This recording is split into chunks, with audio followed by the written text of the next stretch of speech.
current senator in the Senate, Michael McNeil, is the nephew of Brian McNeil, and Owen McNeil was his granddad. So that's how close these things are. They're within touching distance of us. And I wanted to find, how do you approach the Civil War? It's such a broad thing, and it's such a thing that my grandmother's generation didn't speak of, because families were on either side, you know.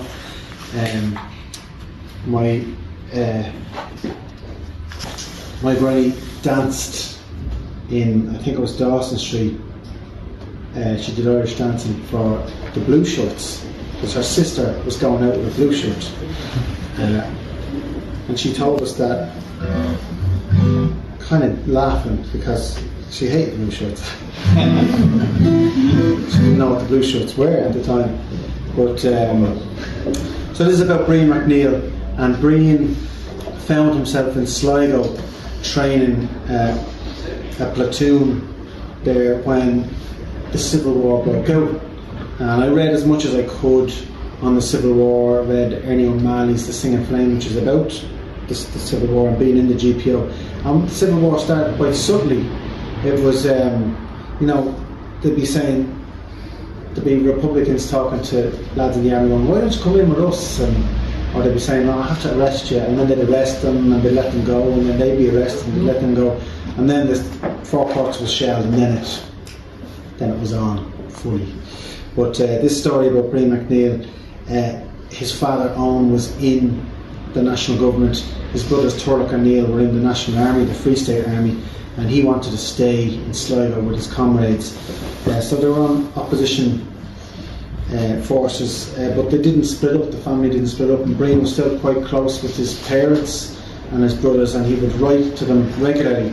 So the verses of this song are letters home from Brian, and they robbed an armoured car called the Ballinallee from General Sean McKeown, which made McKeown furious, and McKeown made it his mission to hunt them down, and he hunted them down on Ben Bulben. And the noble six are the six who were shot controversially. They were bayoneted and big wounds in the back, so they were very much not allowed to surrender. So this is called The Death of McNeil.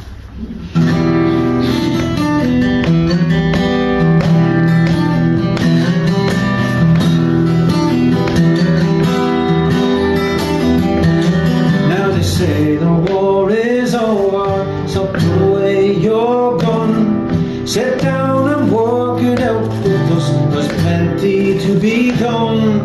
Now they say the war is over, there's no more need to run, but the truth is that it's only just begun.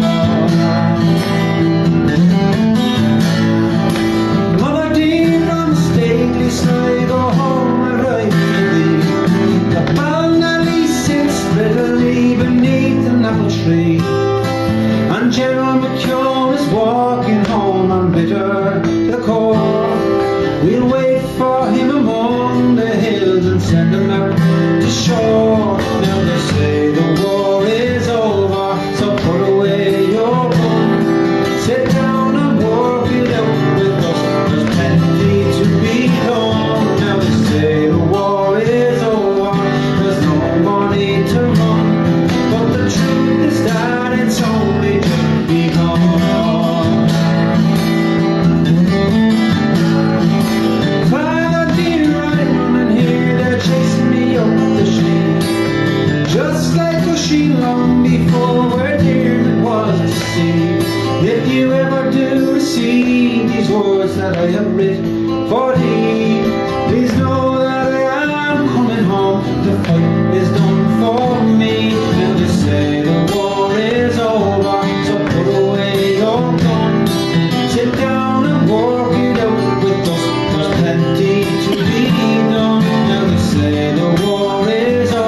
Won't you tell my mother not to worry so?